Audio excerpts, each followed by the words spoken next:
Thank you for that introduction, and thanks to CEI for allowing me to be part of this splendid occasion, and thanks for it comparing me to Prometheus, which shows that some forms of inflation are actually quite pleasant.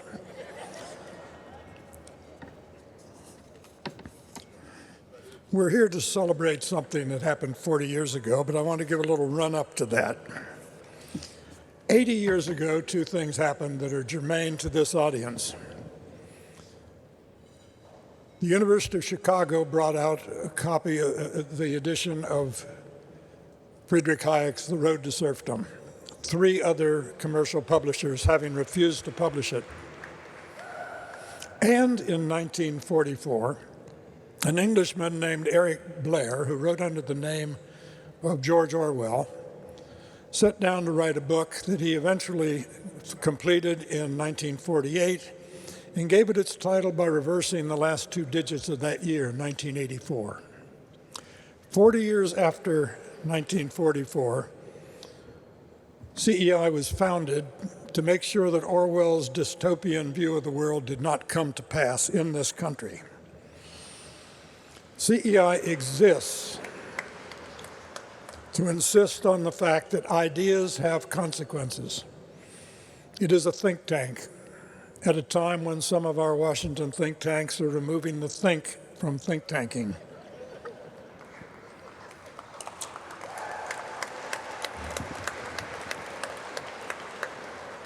The first rule of economics is that scarcity is real. There's not enough stuff to go around. Hard decisions must be made, priorities established.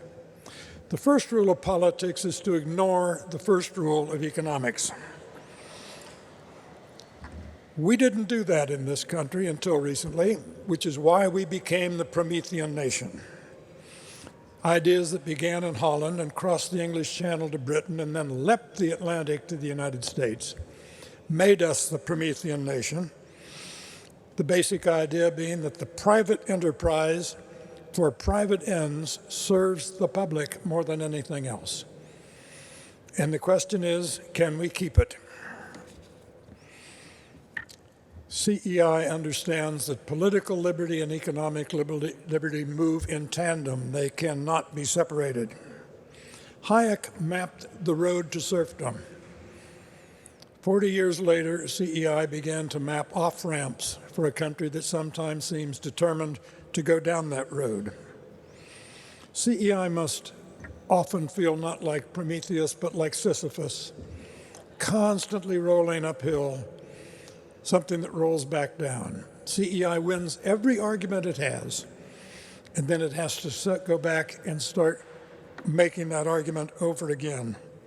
Because in politics, there are no final victories. Public opinion is shiftable sand, and CEI is the biggest shovel we've got for liberty.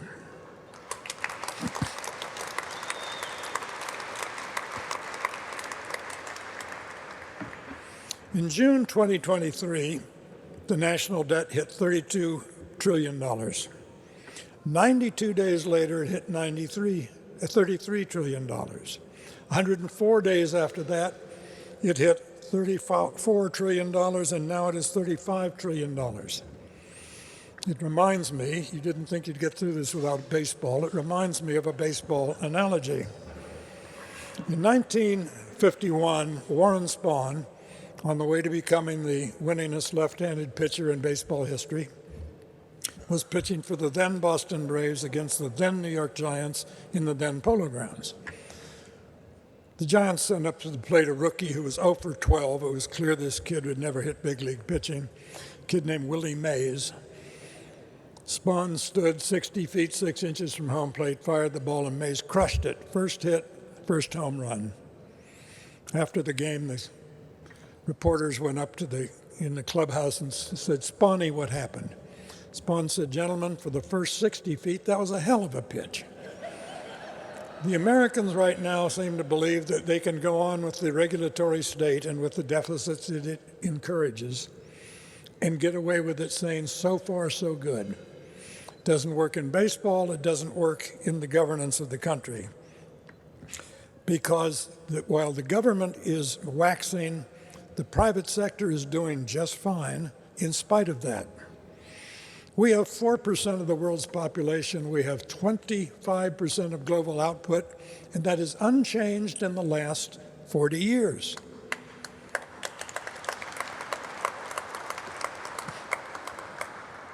It's been well said that the story of the Bible, a nod to our surroundings, the story of the Bible in one sentence is, God created man and woman and promptly lost control of events. We in America, we at the CEI, want events not controlled, or more precisely, they want them controlled by markets, by the voluntary cooperation of people making their own choices and decisions. It is amazing that in this time, you've been to Edinburgh, you've been celebrating Adam Smith, and in this time, we have to fight all over again the argument against protectionism and for the doctrine of comparative advantage. Protectionism is, it has been well said, blockading your own ports, picking winners, crony capitalism, and all the rest. People say, well, what about the China shock? Best estimate I've seen is that in one 13-year period, the China shock cost 2.4 million American jobs, approximately the number of jobs that are churned over and over again in the United States economy every 41 days. CEI understands this. It understands the futility and dangers, political as well as economic, of industrial policy. You know, the left has a point. The left says there's something wrong when Washington, D.C., which has no natural resources, makes nothing except laws, regulations, and trouble, has contiguous to it 5 of the 10 richest counties in the United States by per capita income. There is something wrong with that. And the left has a firm grip on half a point. The point they miss is this. The regulatory state is responsible for this.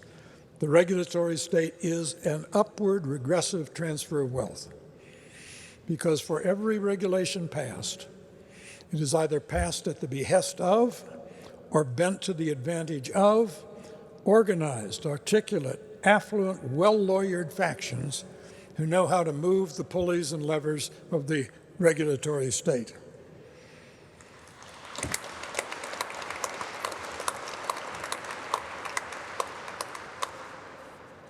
It is said frequently that we need industrial policy and we need protectionism because deindustrialization has taken over the United States. The United States that is supposedly deindustrialized has the second largest manufacturing economy. Its share of global manufacturing output is equal to that of Germany, Japan, South Korea, and India combined. Standing alone, the manufacturing sector of the United States would be the 8th largest economy in the world. Now, I've been in Washington for 55 years, and I've heard my share of dumbness. But as proof of Will's law that there is no such thing as rock bottom, I invite you to examine the argument against allowing Nippon Steel to buy what remains of U.S. Steel.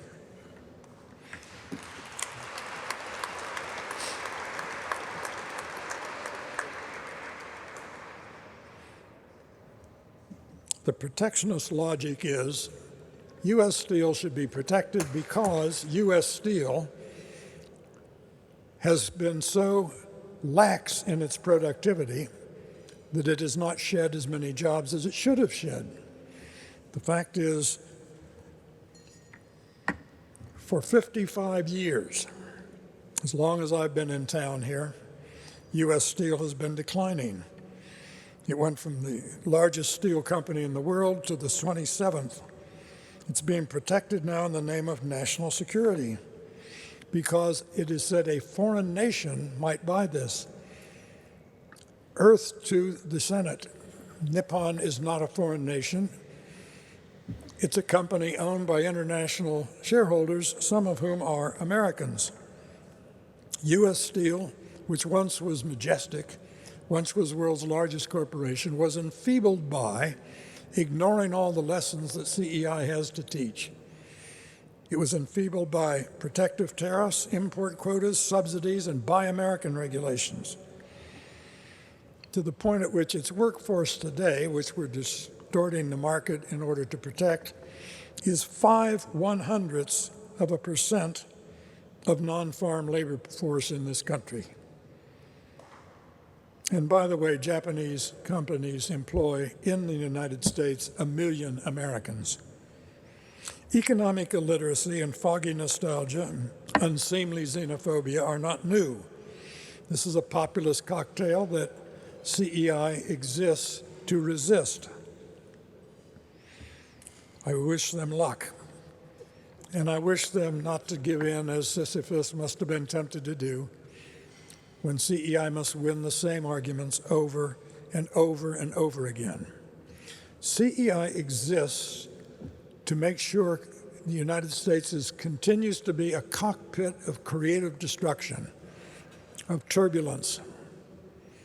In 1994, 30 years ago, Amazon was an online bookseller on the outskirts of Seattle.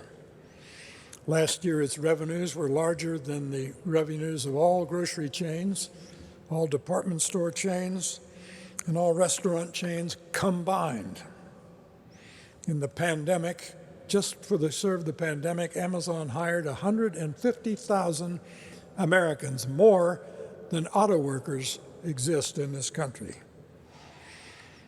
That is an example of the kind of dynamism and churning that CEI exists to protect. CEI stands against what is called monopoly fatalism. The belief some people have that if something exists and is big, it's going to exist forever and stay big. That is refuted by every page of modern American history. In the 1930s, the A&P grocery chain had 14,000 stores, one for every 9,000 Americans. When's the last time anyone went to an A&P store? What happened was Piggly Wiggly came along and said, we're going to have parking lots, we're going to leave downtown because there are now highways and people are mobile, and that was the end of A&P. We have right now in the United States an antitrust movement from the Federal Trade Commission that aims to sever antitrust from concern for consumer welfare. If that is accomplished, antitrust will become an all-purpose weapon to micromanage the American economy. Look at the record.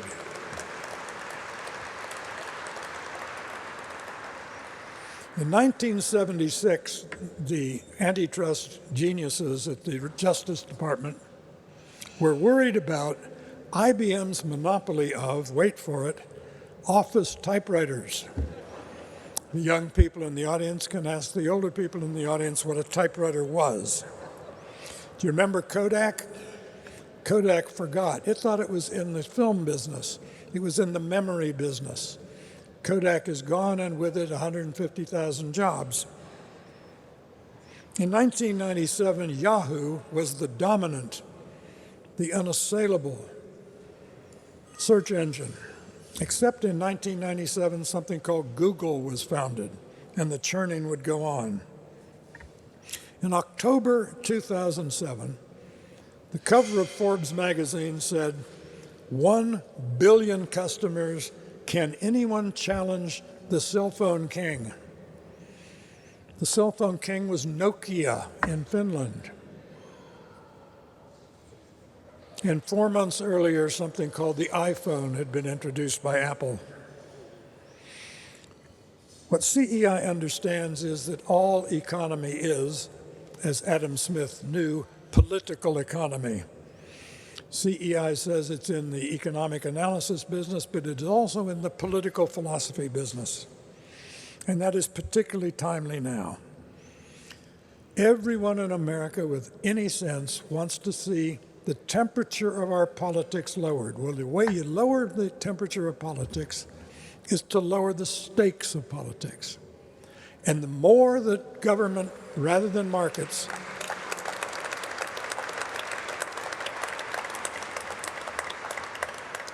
the way that government, rather than markets, allocates wealth and opportunity, to the degree that government allocates those, the stakes of politics become high, and the bitterness of politics becomes deeper, and a downward spiral continues. Markets are the recipe for avoiding the bitterness of personalized political power decisions distorting life. This is something we have to learn over and over again. In 2008, the candidate for Vice President of the United States on the Democratic ticket, he was a senior senator from Delaware, said in one of his speeches, "Every important idea in the last 200 years has depended on government for its fulfillment." That, too, is refuted by every page of American history. In the 1790s, a young Yale graduate went south to be a tutor on a plantation, and he got tired of hearing the planters talking about their problems separating cotton seeds from cotton fiber. So this young man named Eli Whitney invented the cotton gin.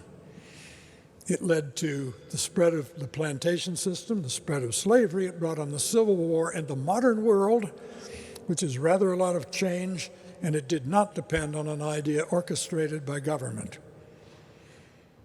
In the 1830s, in central Illinois, where men are men and I am from, in the town of Grand Detour, Illinois, a young blacksmith got interested in devising a self-scouring steel plow that could turn the black, heavy topsoil of the Midwest.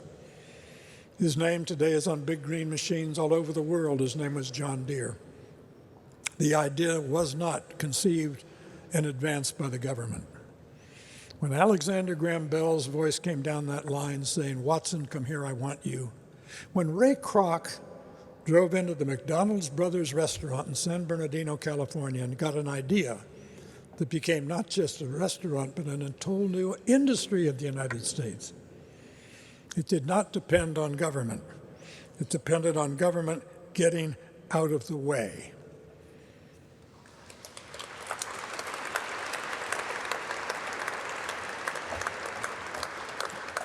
For a lesson as to what CEI stands for and what CEI stands between us and happening, I want you to come back with me to a crime scene. The crime occurred in March 1934, the second year of the New Deal. It occurred at 138 Griffith Street in Jersey City, right across the river from the spires of Manhattan. 138 Griffith Street then was a man's tailoring shop. Today, by the way, it's a barber shop. The neighborhood today, as then, was a neighborhood of immigrants who came here to get to work. Then it was immigrants mostly from Eastern Europe. Today it's immigrants mostly from Latin America and from Asia. 138 Griffith Street, the men's printing and tailoring shop, was run by Joseph Maggot, a 49-year-old immigrant from Poland, father of 2 daughters. The crime he committed audaciously in broad daylight, with no attempt at concealment, was he put in his shop window a sign advertising that he would press a man's suit for 35 cents. Now, how, you may well be wondering, did that become a crime in the land of the free and the home of the brave? I will tell you. The New Deal had a theory. New Deal had lots of theories. Its particular theory was that when you have a depression, prices go down. Therefore, non sequitur alert, therefore you would have a recovery if you could force prices to rise.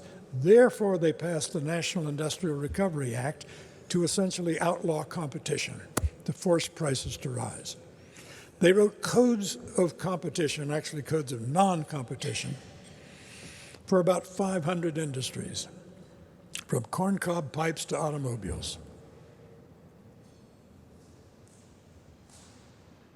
The National Recovery Administration took over the enforcement of this, Its symbol was a blue eagle. People were encouraged to fly the blue eagle flag over their factories or to put the blue eagle sign in their shop windows.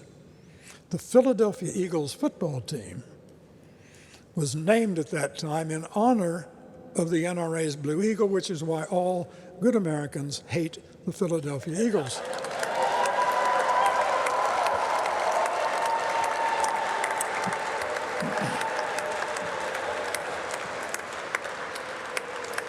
The New Deal was run by a brains trust which said it knew everything. It knew better than markets know things. It knew, this brains trust, how much it should cost to press a man's suit. The New Deal said 40 cents. Magid said 35.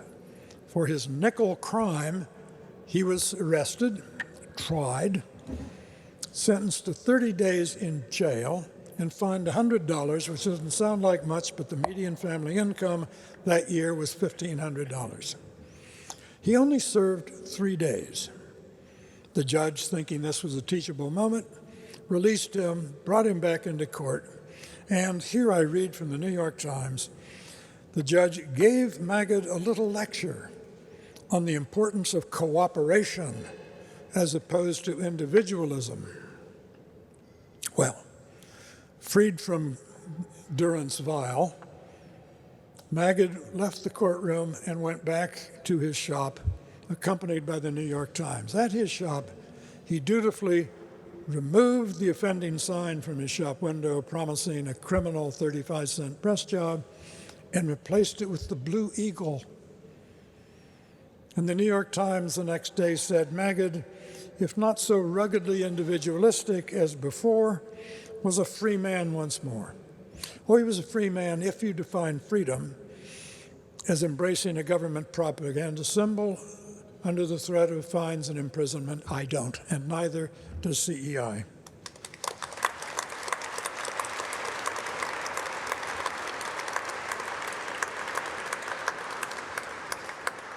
Now, we have gone a long way in this country along the road to serfdom. And it's time that we reconsidered and regained our optimism, because CEI is an occasion for optimism. When Earl Weaver, the Hall of Fame manager of the Baltimore Orioles, was in the midst of his career, he was a short, irascible, dyspeptic, Napoleonic little figure. And when he was out of sorts, as he was by the third inning every day, he was the scourge of American League umpires. He'd come barreling out of the dugout, stick his chin into the chest of a much larger umpire, and at the top of his lungs he'd shout, "Are you going to get any better, or is this it?" Things are going to get better in this country because CEI is on the case.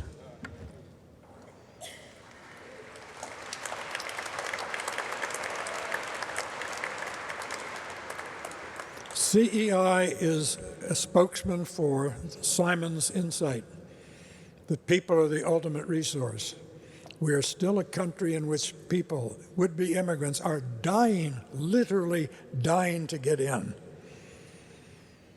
This is a country that should be immune to what is now afflicting it, a kind of hypochondria. Let me give you a thought experiment. In September 1916, there was an uptick in the price of Standard Oil stock, and John D. Rockefeller became America's first billionaire. This was 1916 dollars, so $1 billion was serious money back then. I'll give you a choice. I'd like to see a show of hands. I will make you as rich as Rockefeller was in 1916 on one condition. You have to live in 1916. How many of you would do it? Oh, you could buy the best wristwatch in the world. Wouldn't keep as good a time as the Timex you can buy at Walgreens, but you could buy it. They have houses all over the world. Getting there is a bit difficult. Your entertainment choices weren't so good. A few flickering black and white films, a scratchy record or two. This was pre-Netflix by 80 years. The great invention of the 20th century, antibiotics, is still over the horizon. And whatever else you do, don't get a toothache in 1916. And in 1916, 1 in 10 Americans at any given time had a toothache. I don't think anyone wants to go back and live, even rich as Rockefeller, in 1916. I still believe, I'm confident that CEI speaks for the American majority. The American majority understands that capitalism doesn't just make us better off, which it clearly does, it makes us better by enforcing thrift, industriousness, deferral of gratification, all the virtues currently disparaged by the enemies of capitalism, who understand they cannot disparage capitalism without disparaging the traditional virtues of a middle-class nation.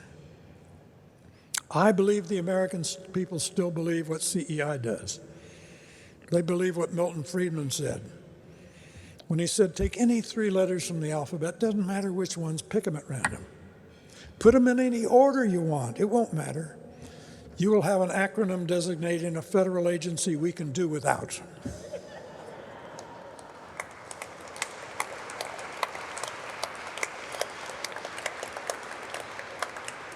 For all the talk of equity and equality, I think most Americans believe, as CEI believes, what Robert Frost believed when he said, I do not want to live in a homogenized society, I want the cream to rise.